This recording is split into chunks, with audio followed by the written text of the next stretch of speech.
the sons of Korah. It's like got to be in the Lord of the Rings somewhere or something like that. Or if you're looking to start a band, Sons of Korah.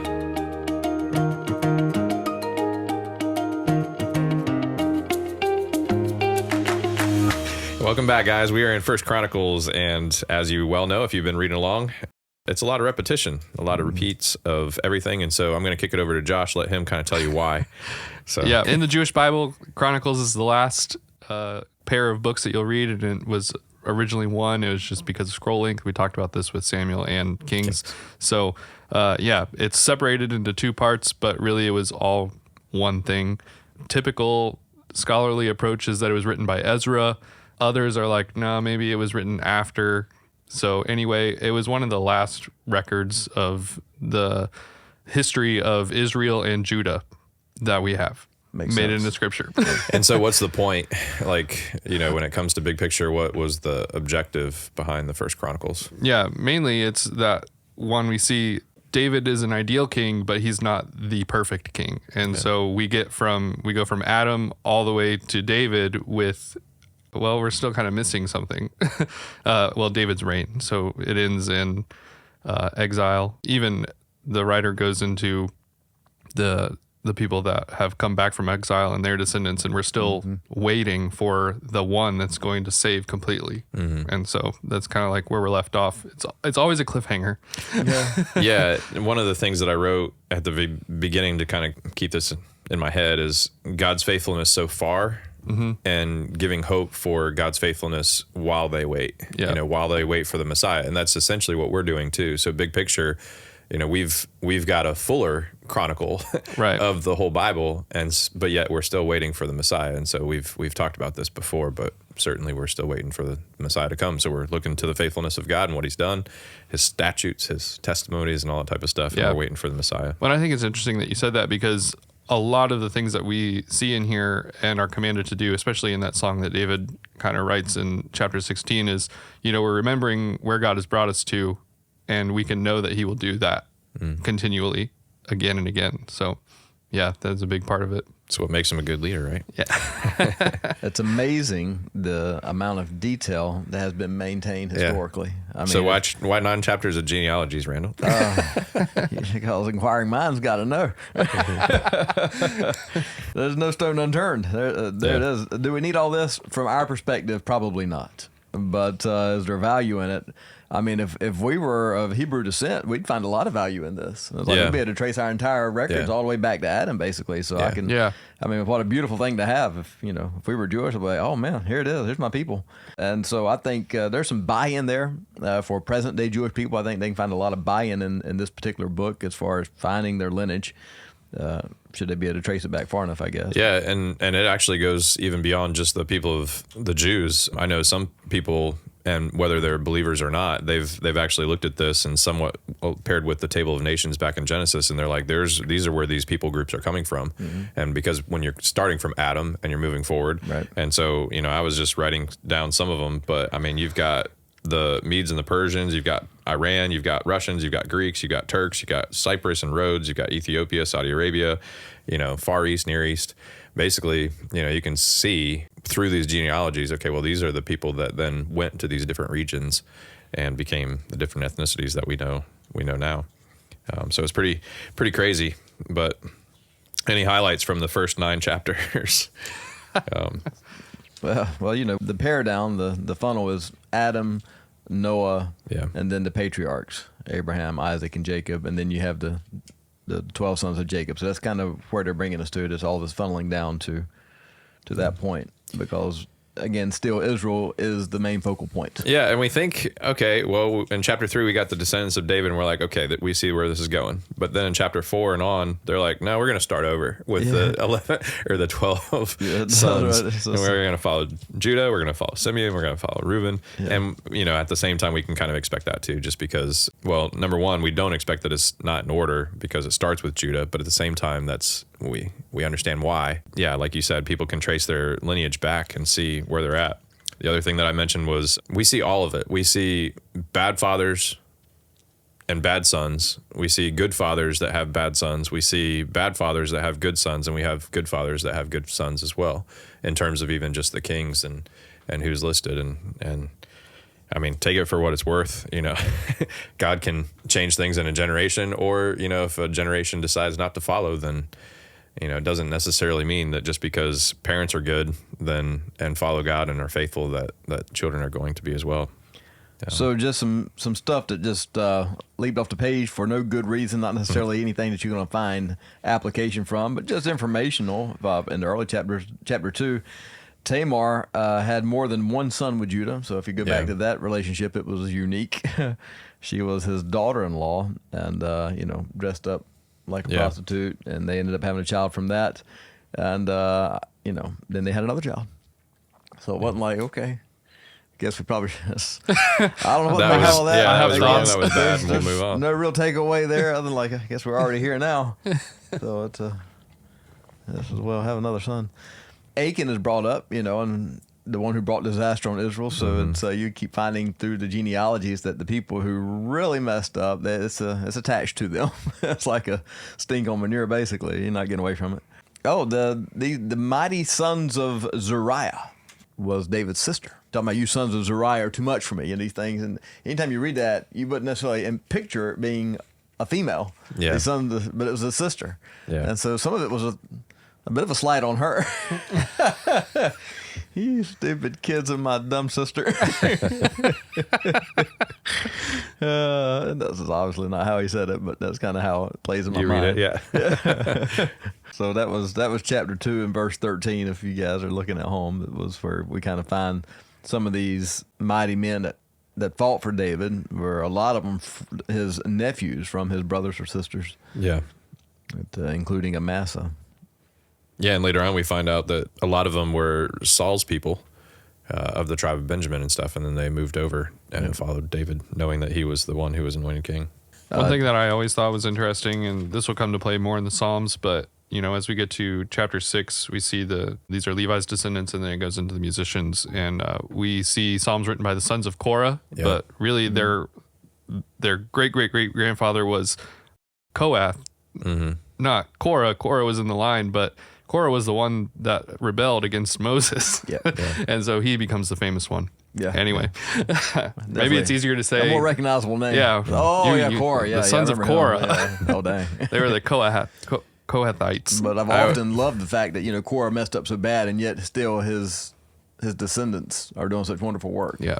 Well, and this is neither here nor there, but the sons of Korah, I always feel like it's like got to be in the Lord of the Rings somewhere or something like that. Or if you're looking to start a band, Sons of Korah. There you go. Yeah.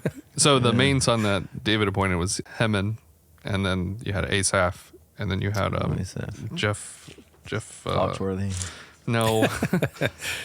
I just had it and I lost it. There's no Jeff in there. I've been reading this book a long time. I'm finding Jeff. One of the things that while he's trying to look for it, I read that one person that was like trying to say, if you look at all these genealogies and you're like trying to come up with some Bible code, you're going to find stuff. And one of the points that he brought out was, if you take the first letter, the most common first letters, M and A and E and S and J, and they're like, it spells James. They're like, you can find anything that you want in here. Yeah. That's a Philippianism right there. Yeah. David had 19 sons by his wives. I didn't mention how many he had maybe by his concubines, but there was 19 sons by his wives. Maybe for those that reading at home, you hadn't picked up on that. That was chapter 3. Chapter 4. Oh, here's one. Okay, chapter 4. We're into Judah, right? And this prayer of Jabez was a hot ticket item. I don't know, about 15 years ago. Y'all remember that? Yeah, I do. It was a whole thing where they made these books, prayer of Jabez, and there's almost nothing known about the guy. I mean, we honestly have like 2 verses out of the whole Bible, and it was an entire movement to pray this prayer of Jabez, which is fine. I got no problems with that. He prayed a prayer, and God answered it, and it's beautiful. That's fine. But his name means pain. Jabez was more respected. This is chapter 4, verse 9. Was more respected than his brothers. His mother had named him Jabez, for she said, "I have experienced pain when I gave birth to him." So basically, he hurt. That was his name. It was like, where he will cause pain was some of the anticipation of what his name could have been the meaning of. But basically, pain was associated with his name. And so when he prays, to expand my territory, be with me, keep me from harm so that I do not endure pain. and God answered his prayer. And so, he had to rise above the hurt. So we're spiritualizing now, but the name didn't define him, the hurt didn't define him.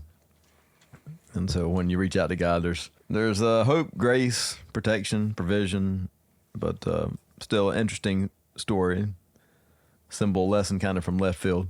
And I don't know who his brothers were, but he was more respected than them, and I couldn't figure it out. So there's you guys some homework at home. Tell me who are the brothers of Jabez. So as we move forward, then it follows the 12 sons, like we said, and genealogy of Saul kind of interrupts in chapter 8, or at least it kind of ends in Saul. Y'all taking big turns. Yeah, I mean, are we getting much in genealogy? Not a whole. So no, the double portion went to Joseph from Jacob instead of Reuben, obviously, because Reuben defiled his father's bed. And it was also talked about Judah being the more natural leader among them and would rise to be the leader, obviously. But still, at that moment in time, Joseph. So the double portion, the inheritance, the blessing of the firstborn, the right of firstborn, was a double portion of inheritance and the leadership of the family. And so that went to Joseph. Throughout all these genealogies, and as the Chronicle is writing these down, then you're not going to see just one family. Like the overarching family is Abraham, and then you obviously get Judah and David. But beyond that, we see some bouncing back and forth as far as who God is blessing and who God is using. And so we've got some in the tribe of Benjamin. We've got some, where you're like, okay, well, maybe, some of these other tribes, but it's not until you've got overarching Abraham, and then afterwards you've got Judah and especially the Northern Kingdom. They just blended together. Like, yeah. Well, and I thought that was interesting too, because when we get to David, and we won't jump and continue on there, but just jump forward a little bit, chapter 11, when it says, "Behold, we are your bone and flesh," when they're talking to David and they're united under him as king. And that comes into play later, because obviously the 10 tribes, when it comes to Jeroboam, Rehoboam, then they're like, no, we're not, we don't, what do we have to do with David type idea? And so they're ignoring that bone and flesh idea, and they're saying, no, we're going to be on our own. So a couple interesting things that I found in chapter 8, actually with Saul's family, Eshbaal was Ishboseth. I can't even say it. Sound it up. Yep. Speak Hebrew, boy. Bosheth. Bosheth means of shame.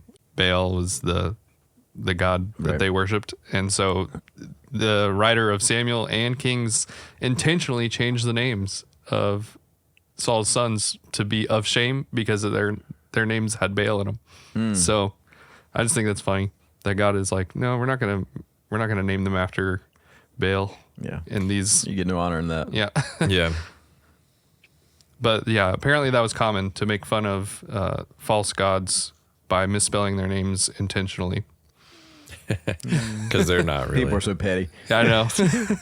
So chapter 9 is like a unique interjection in the storyline. Yeah. Did you guys add up the numbers? Because I started to, but then I was like, well, I don't think this is actually like an actual record as much as they're chronicling. It's not like including everybody, because sometimes it's like there's this person and this many people, but then there's all these other people with them. Because at first I was like, let me see how many people are actually coming back from exile. But I think Ezra Nehemiah, in either of those, it talks about the numbers. Yeah, but I don't remember at this point in time. Yeah. My brain can only handle so much right now. Yep. So, and then, chapter 9 talks about those coming back from the dispersion.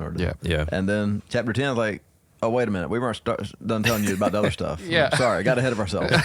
I mean, there really should be some type of writing about that right there. My bad, guys. Wait a minute. Let's go back a minute. Saul. Yeah. We were talking about Saul. Here we go. And, well, and I think it's probably, like, if I had to try to figure out why, then before they get into the nitty gritty of what they're, we've come off the genealogies, but then they've also gone, they're about to go into the records of what actually happened. Right. And so they're saying, okay, here's where you guys fit in. right. It's more genealogical occasion, so it would fit. Because they're coming first out of the 9 exile chapters. with this being written. And so they're like, yeah. Well, I warned everybody last week that the first 9 chapters were just a page turner. Boy, it's just good stuff. Yep. Well, and if you were, Hebrew coming out of exile, this would have been like, yes, let me get my hands on this, figure out where I fit in. But yeah. So now back to the rest of the story. Saul dies. Yep. And the residents of Jabesh Gilead go and get his body. recovered it. And well, I mean, of all of this, the thing that was most amazing to me is that they fasted for 7 days. And we read that a lot in scripture and think nothing of it. But even if it was until the seventh day, it's still a 144-hour fast. Yeah. That's outrageous. Yeah. I mean, 24 hours is a long time. Yeah. Yeah, I've never gone a full week, and No. and I know people will have to build up to that. I mean, there's a lot involved. It is. Your body does a lot of things within that 7 days. Well, there's a lot of research now. It would take us way off the track, but it's just a 36-hour fast is supposed to be so healthy for you. 48 even more so, but if we can make it 36-hour fasts every now and then, it rebuilds your cells and kind of reboots your whole system. Yep. What's interesting too within this is, not only does it retell what has actually happened. It says that Saul, wanted somebody to kill him. He wouldn't. And he's like, hey, I don't want to die by these uncircumcised men and stuff. And so he ends up killing himself. But then at the end of the chapter, it says, therefore the Lord put him to death. And so it's, the writer is saying it's God who's done this. Yeah. And we think, well, but didn't he kill himself? Well, he was dying. How to die, way. God. Yeah. In my mind, it shows the sovereignty of God over it all, just in the sense of it wasn't that what Saul did was surprising to God. And not only that, but that his life was going to be taken. Yeah. Whether it was. Well, he had already told it through Samuel. Like, hey, Yeah. you're going to be dead tomorrow. Yeah. You and your sons. Yeah. It's like, man, what a thing to hear. Yeah, and I like that the writer is like, Saul died because he was unfaithful to the Lord. He didn't seek the Lord's guidance. Oh, and by the way, he tried to conjure up underworld spirits too. So we're going to throw that in there. Well, and you see some of this back and forth too between the gods, and that, we have to kind of get that in our head as far as this is what the culture was back then. Okay, well, is your God more powerful than my God? And if you win the battle, then okay, your God must be more powerful. If I win the battle, then my God is more powerful, and so on and so on. And in verse 10, when they take his armor and they fasten it to his head in the temple of Dagon, you can't help but think, okay, this is them saying, my God's better than your God. And then obviously when we were looking at all that type of stuff, there's definitely God against God, God's little g against the big G God. And so that becomes important too, because they're charged as the chosen people of the one true God. They're chosen to be the ones to carry the name of God and the renown and all his glory and to share that, to say and let people know, yes, this God that we worship is the true God.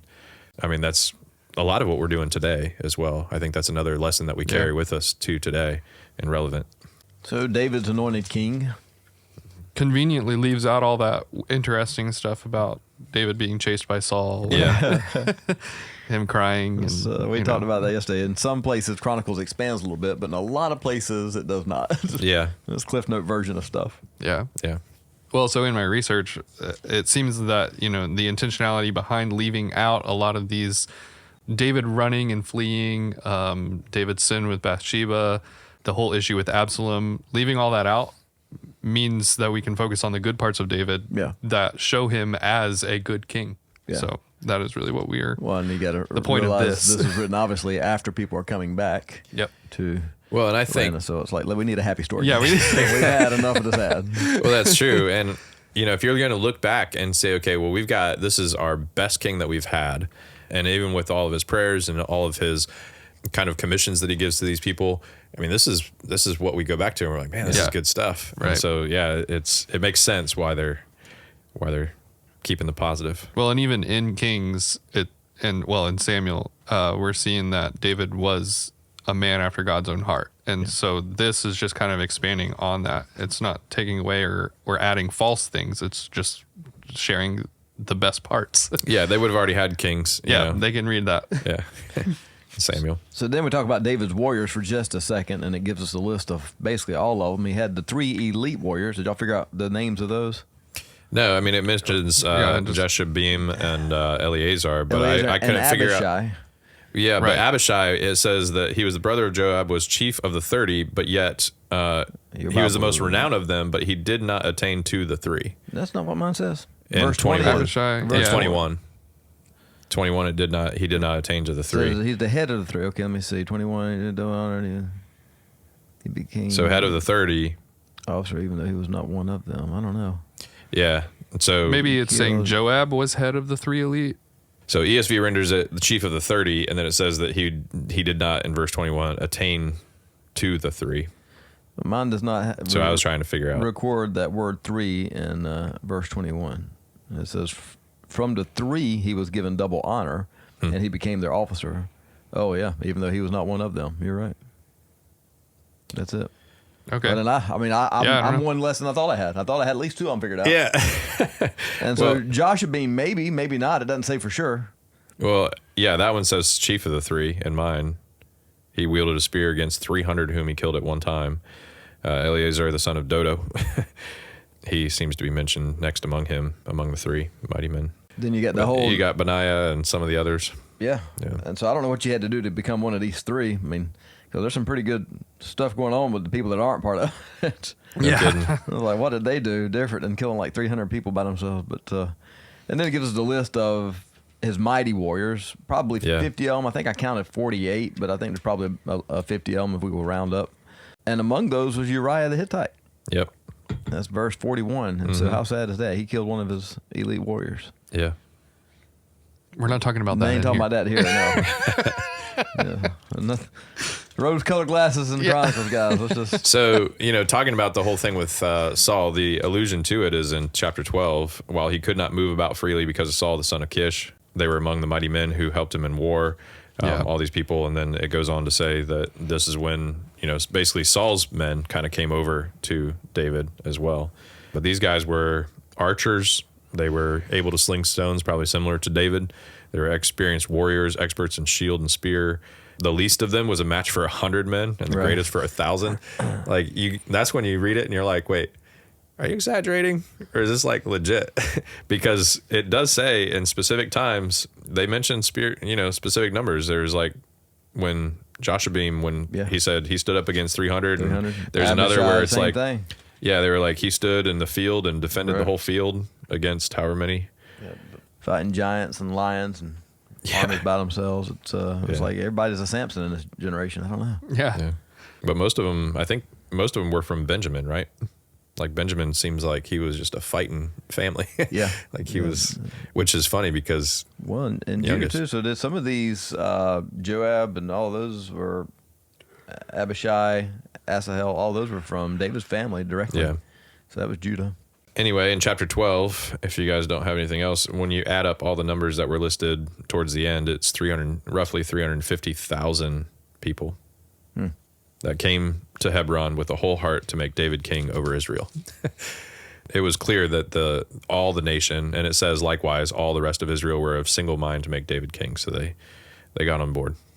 13, David tries to move the ark. We've read this. They didn't do it properly. God gives specific instruction previously on how to move it. They didn't follow that. They put it on a cart. The oxen stumbled. Uzzah stopped it from falling off the cart, and he died. Yeah, well, and so one of the things that I was wondering too with David, did David know that? Because we can see that, we can see the correlation, but he says he's mad at God. In verse 11, and he says, "How can I bring the ark of God home to me?" Yeah. So he's trying to figure this out, and it's not until 15:13 that it says, because you did not carry it the first time, the Lord your God broke out against us, and we did not seek him according to the rule. Right. The whole idea of carrying it and stuff. So maybe he did a little research. Yeah, that's what I'm thinking. For the first time, he just called up in his fields like, "Hey, let's move this thing. It's gonna be so great." And then like, "Wait a minute, you know what? Let's slow down." Well, and I mean, if they knew that the other stuff could have been carried on a cart, which they were, it was only the holy things that were carried. Let's be honest, the priest should have known this. Yeah, they should have. Somebody from the Levite clan should say, "Hey, wait a minute. I don't think that's how we do this." They're probably elbowing each other. Be like, "Oh, good, we don't have to carry it. Don't say nothing." I mean, if one of them would have spoke out against David, would David have listened to them, or would he have killed them? Joab tried. Who knows? That was later on. He was still, pretty decent guy right here. He had some dark moments. Yeah. We get that story, and then we get this in chapter 14, and kind of moving on. It's actually moves kind of fast. It's kind of fast paced in a sense as far as what all is happening. It talks about how many descendants David had basically with his wives and his children, the Philistines and who he defeated there, and the other people that he's basically defeated. But we also have the ark being brought to Jerusalem, so he finally figures it out there in 15. I mean, I'm There's all the way to some good 19 pieces. right now. Y'all just keep flipping. Oh my goodness. Yeah.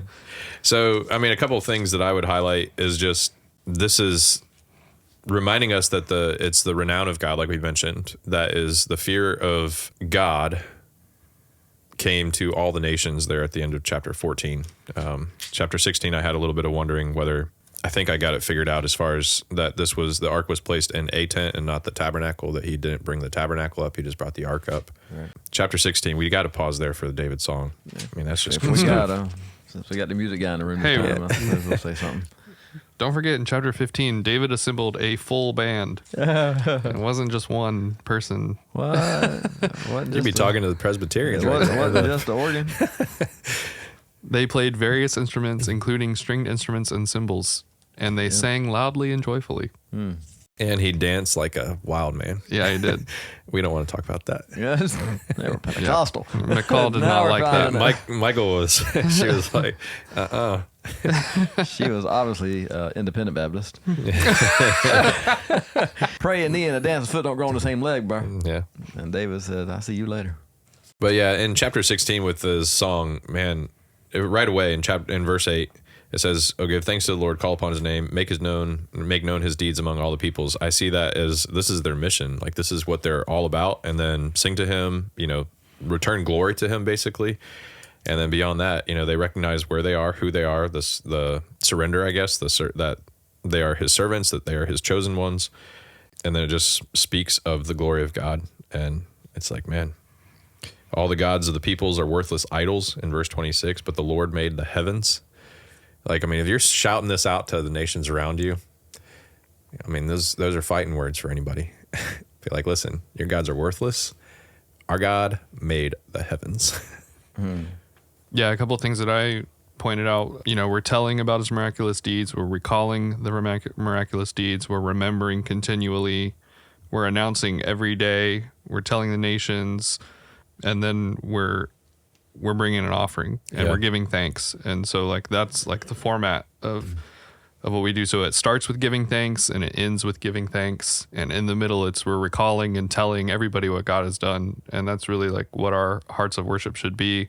When people encounter us, we should continually be giving thanks. We should be telling everybody what God is doing for us and what he's done, not even only for us, but for those around us. And we're just shouting from the rooftops how great God is. And we join in heaven with that. Like, Yeah. when he mentions this is all creation, heavens, earth, sea, field, trees, all singing the praise of God. There you go. With everything that hath breath, and even the stuff that don't. And trees and seas. And Let the seas roar and everything in it. Yeah. chapter 17, we understand, how God made a covenant with David. And this was, what we've mentioned before, just that whole idea of David's like, you know what, here I am in my palace. This is great. This is awesome. He sees that the tent is there and he's like, why should I just let the ark of God, dwell in the tent? And God's like, well, I didn't ask you.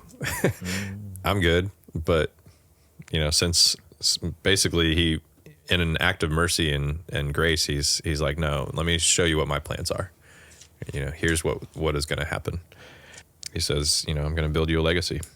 Jeduthun was the name I was trying to think of earlier, by the way. Thanks. Finally got it. Jeduthun. Okay, all right. How can you forget that? 42, Heman and Jeduthun were in charge of the music, but also Asaph. David left Asaph and his colleagues there before the Ark of the Lord's Covenant. So we're going to nickname Jeduthun. Jeduthun. This is going to be Josh's new. Jeduthun. Jeduthun. This is Josh's new nickname. Just call him Jed. Sign him Jed. They shortened it to Jed. Yeah, Nobody trying to say all that. I know.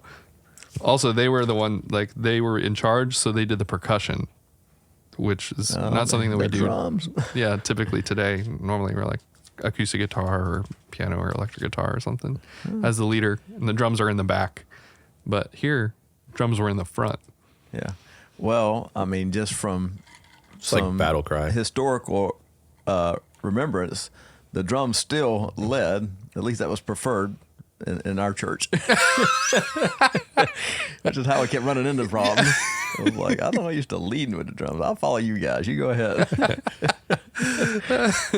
Anyway, sorry to backtrack. We're in chapter 17 now. There we are. main point within the covenant in the first half of chapter 17 that God's going to establish his house forever. And the Messiah, we understand, comes, basically from this covenant. We know that now, and not only is it the tribe of Judah, but now the tribe of David, or the family of David, one of David's descendants forever. So he's an anointed king, he's a worshiping king, and then in 18 we find out he's a conquering king, and it's all just given the pieces of the puzzle that they want you to see. Again, this is all the happy story. Right. And it's like, here's how awesome David was. And so just keep telling that. And I think this is what we should be looking for in a Messiah too. Right. So as they're painting this picture with what David has done, it helps us look forward to who we should be looking for.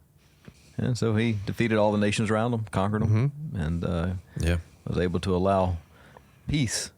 But it's also why he couldn't build the temple. He got a little dirty along the way. He has a certain set of skills. That's right. Along with all the guys that are around him. Yeah, I mean, it's if you're surrounded by 30 guys who are just trained killers, and you're probably the 31st. Yeah. Right. And so he was definitely a man of war.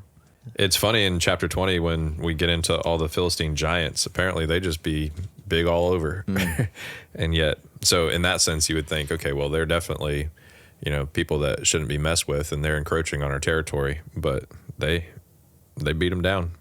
It didn't matter which giant was, how tall he was. In a battle in Gath, there was a large man who had 6 fingers on each hand and 6 toes on each foot, 24 in all. Yep. I'm glad they did the math for us because we wouldn't have figured that out. But They wanted to be clear. Yeah. Chapter 21, this is one of those times where, well, probably the only time really that something negative, right, is written about David. I mean, it's not completely all positive. This is definitely in the negative category. So Yeah. Well, also pointed out, like, just in the first verse, the chronicler is making a point that it was David, but it was influenced from Satan. what about the 2 Samuel account, though? Because that's the Lord different. Incited him. I'm just saying what's here. So, I mean, you got several levels you can look at. David did it. I know. Satan did it. Yeah. God did it. Yeah. Yeah. And so ultimately it can all come back to that because, Satan can't do anything apart from God allowing it. Yeah. Yeah. Yeah. So it's similar to Job in the sense that, Satan was the agent by which Job was tested. Yes. Which we look at that and we're like, okay, well, that kind of feels like God is tempting him. But we also have to just rest in the fact that James tells us that God does not tempt.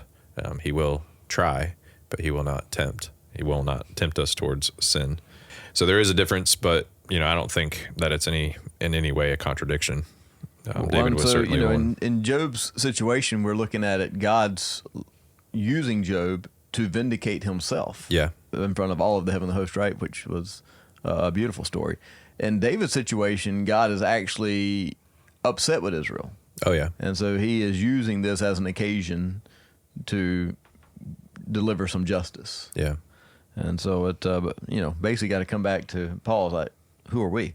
Yeah. The thing made saying to the thing making it, you shouldn't do this or shouldn't do that. It's like, no, Yeah. it's at some point, listen. Well, and in the long run of this, it gets us to the location of where the temple is going to be. That's why I think the story's in here. Yeah. Right. More than anything else, this is going to become the big deal stuff. Right. So, especially if you're only taking this account, but understanding what Joab did and all the things that he did, this is like Joab's one bright spot, at least in the way the Chronicles write it. This is David's only bad spot. Yeah. And yet Joab is the one. And so it almost does feel like God is the one who is kind of prompting Joab and saying, David, I'm going to kind of give you a second chance. Are you really wanting to do this? And I mean, he even flat out says, why should this be a cause of guilt for Israel? Yeah, God comes back to David and he says, since you've done this, you get to pick what's going to happen. This is 1.5 million people, first of all, when he did number them. And this is men who drew the sword, totaled 1.5 million. That's crazy. But even when God stayed the hand of the angel that was about to destroy Jerusalem and stuff, right? Jerusalem or no? Am I getting that backwards? Help me out. It makes sense. But anyway, when the angel was about to destroy, God saved his hand, and ultimately there's still less than 1% of them that have been killed. Yeah. So even in God's wrath, so to speak, David chose probably the right way to say, let me just fall at the mercy of the hand of God. That's right. And so I think that's a big deal because David is showing repentance and humility, and that is the biggest probably factor that we see in a difference between good king, bad king, other than the fact that they seeking the Lord. And I think they go hand in hand, repentance and all that. And I think that'll come into play in the end of this chapter and into chapter 22 as well. Right. So we have him offering the sacrifice, and this is a big deal story just because we get from that the idea of our worship should cost us something. And so it's in their culture that was more understood. I think when they came to worship, they brought something that actually cost them. It's supposed to have been their best, right? And so we see David here buying the floor and the place and the elements that he's going to use for the sacrifice and demanding to pay top price for it. Well, that's just completely against everything we've ever been taught, right? Well, see, they get the best deal you can get if you go get it, right? Yeah. But not David, and because again, this Give me the worst deal you got. What's the most somebody would ever pay for that? That's what I'm going to pay. Again, this is all part of a lesson for us because God is superlative, right? He's got to be more valuable than everything else. So that's the message that we're finding here. It can't be about getting a deal. It's when it comes to worshiping God, the reality is you can't overdo it. You can't give too much. You can't sacrifice too much. Well, and it definitely shows where your heart is too, because I mean, if you truly are worshiping God, then you're not going to worry so much about, okay, how much is this costing me? Yeah. When it's about us, we want to know how little we can get away with. Mm-hmm. When it's about Him, we want to know how much we can give. So one of the questions that I have with this, and we kind of mentioned it already, but so it seems wrong, like according to God's word, that they shouldn't just pick and choose where they want to build altars and worship and all that type of stuff. But yet David does this. It is not, and it makes a point to say that he couldn't go to where he ought to go to offer a sacrifice or whatever. And so why is this that okay and other times it's not? Because God told him to do it. Yeah, it's part of it is he's seeking the face of God. It's that humility aspect as opposed to pride. He's not coming at it from a sense of, oh, look at what I'm going to do for God. It's, wow, let's see what God has done, what He's said, what He's spoken. It's repentance, it's humility, and so He's responding to that. So when God responded, that He commanded the angel to put his sword back in its sheath. And so we springboard straight from there to the building of the temple, which is how we know that was why that story was prominent in chapter 21, because we had to get to where this temple is going to be built. Right. To get that, we need to have this backstory of why it's going to be built, where it's built. And it's all based on the Lord's instruction to build the altar there. And it became a picture of God's grace and mercy. So it's very fitting when we get over in the Second Chronicles and Solomon's praying, hey, to pray toward this place that has already been a picture of your mercy and your grace and your forgiveness. In 22, one of the things that stood out to me was in verse 11, he says, "Now, my son, the Lord be with you so that you may succeed in building the house of the Lord your God, as He has spoken concerning you. Only may the Lord grant you discretion and understanding, that when He gives you charge over Israel, you may keep the law of the Lord your God. You'll be prosperous and observe statutes and rules." And so I wonder if this is what actually motivated and what taught Solomon when God came to him and said, I'm going to give you what you want. Then Solomon is like going back to this, and he's like, give me a double portion, like in the sense of give me wisdom, give me understanding to be able to rule your people well. Because then, as God responds, He says, well, I'm going to give you the rest of it as well, since He didn't ask for gold and riches and all that.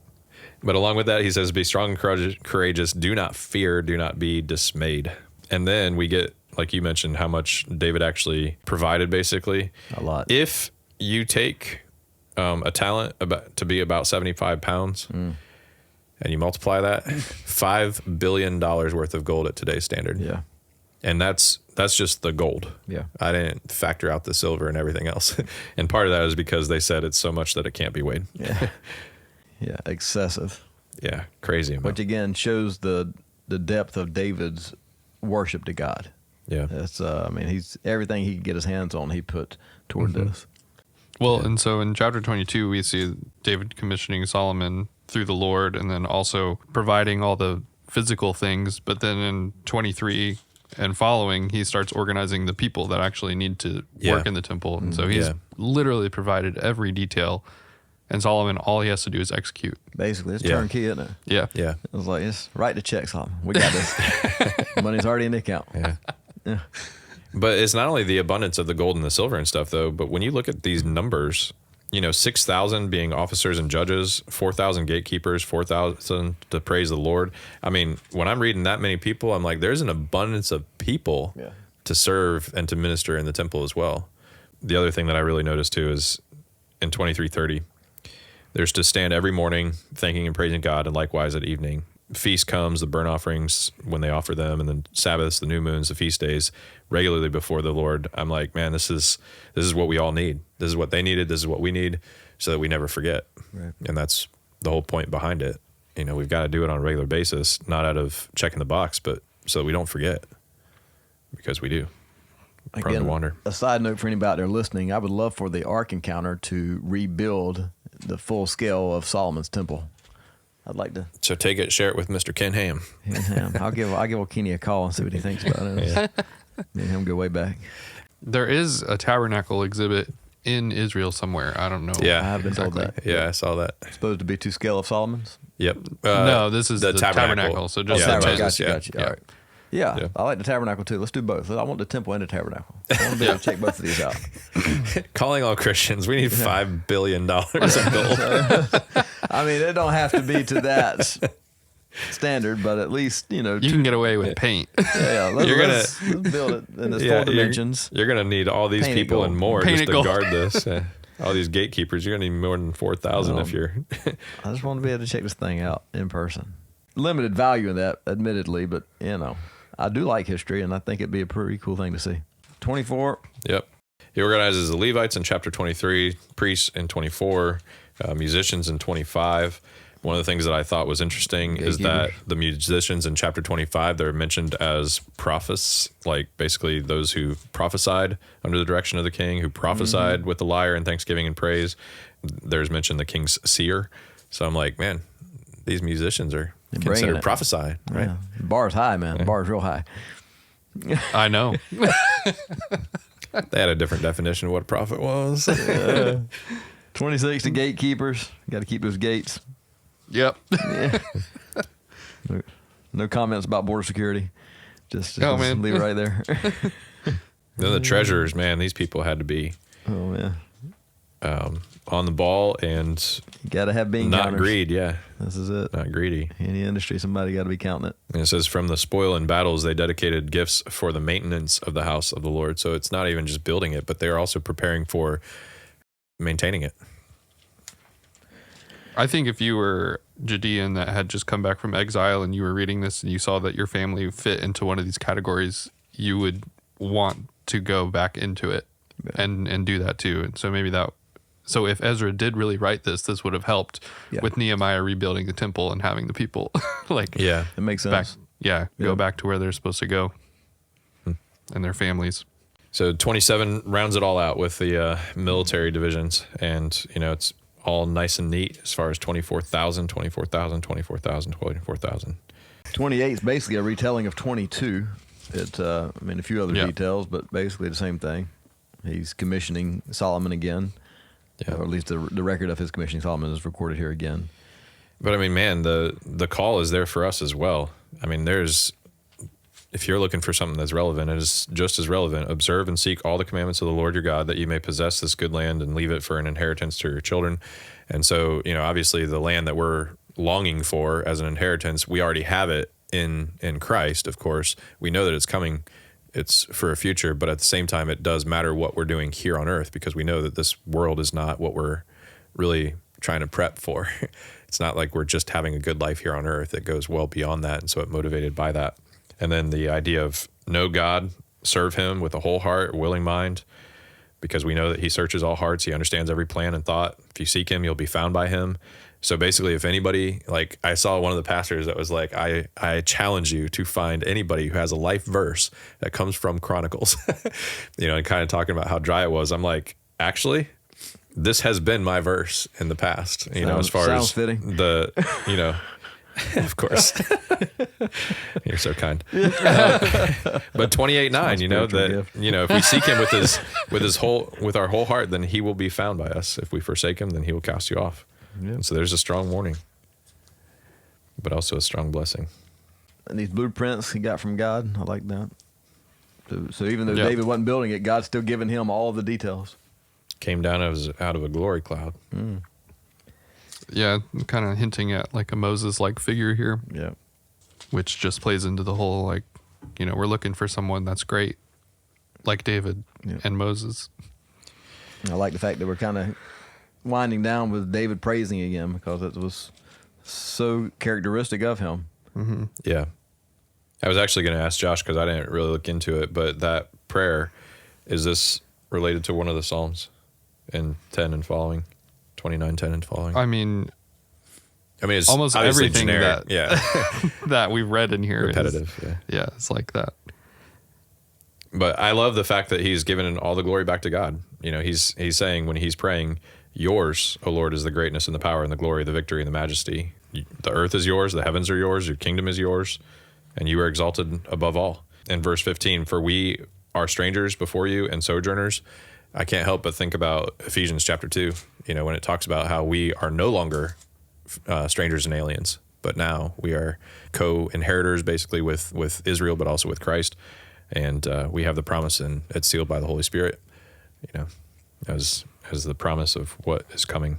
So I had a cross-reference to Psalm 24, but this is very messianic, talking about the temple, the gates and the doors, and then it's telling it to rise up, and the majestic king will enter. So Yeah. David was obviously still forward-looking, even in the present, to what was to come. Then they made their sacrifices; they were abundant, and then David dies. So I think one of the things too that we take away from this is when people were giving the offerings in the temple, when they were praising God and stuff, it was all done freely.